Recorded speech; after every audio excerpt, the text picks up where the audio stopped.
1990 के दशक में भारत के पूर्वोत्तर की परछाइयों में एक खौफनाक साजिश रची जा रही थी। एक ऐसी साजिश जिसमें विदेशी ताकतें, घातक हथियारों की तस्करी और विद्रोही समूहों की चालाकी शामिल थी। और 1998 में भारतीय नौसेना ने ऑपरेशन लीच नामक एक साहसिक मिशन के तहत जवाबी हमला किया। ऑपरेशन लीच भारत के इतिहास का सबसे साहसी गुप्त मिशनों में से एक।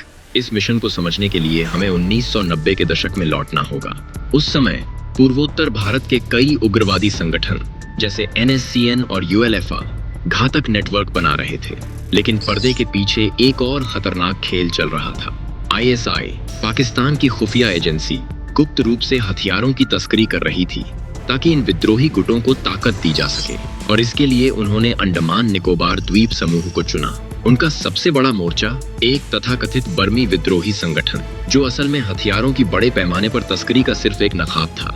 लेकिन भारत की खुफिया एजेंसियां पहले ही इस साजिश की भनक पा चुकी थीं। डायरेक्टरेट ऑफ नेवल इंटेलिजेंस ने समझ लिया था कि ये हथियार केवल स्थानीय विद्रोहियों के लिए नहीं थे, बल्कि भारत के पूर्वोत्तर को अस्थिर करने की बड़ी योजना का हिस्सा थे। और यहीं पर भारतीय नौसेना के मरीन कमांडोज मार्कोवस को गुप्त रूप से मैदान में उतारा गया।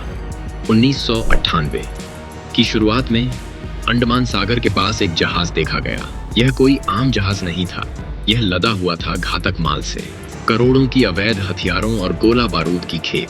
तस्करों को लगा कि उन्होंने भारतीय गश्त को चकमा दे दिया है, लेकिन वे गलत थे। खुले समुद्र में भारतीय नौसेना ने उस जहाज को घेर लिया। मार्कोस ने बिजली जैसी तेजी से हमला किया। कुछ ही मिनटों में नकली विद्रोही धर दबोचे गए, कई गिरफ्तार हुए और भारी मात्रा में हथियार बरामद कर लिए गए। पूरी की पूरी ISI प्रायोजित साजिश उजागर हो गई और भारत की जमीन पर पहुंचने से पहले ही कुचल दी गई। ऑपरेशन लीच सिर्फ एक रेड नहीं था, यह एक संदेश था। संदेश कि भारत अपनी सीमाओं को अस्थिर करने की कोशिश कभी बर्दाश्त नहीं करेगा। इस मिशन की खबर ने विद्रोही नेटवर्क को हिलाकर रख दिया और दुनिया को याद दिला दिया कि भारत की नौसेना सिर्फ सीमाओं पर ही नहीं, बल्कि समुद्रों पर भी चौकन्नी है। जय हिंद।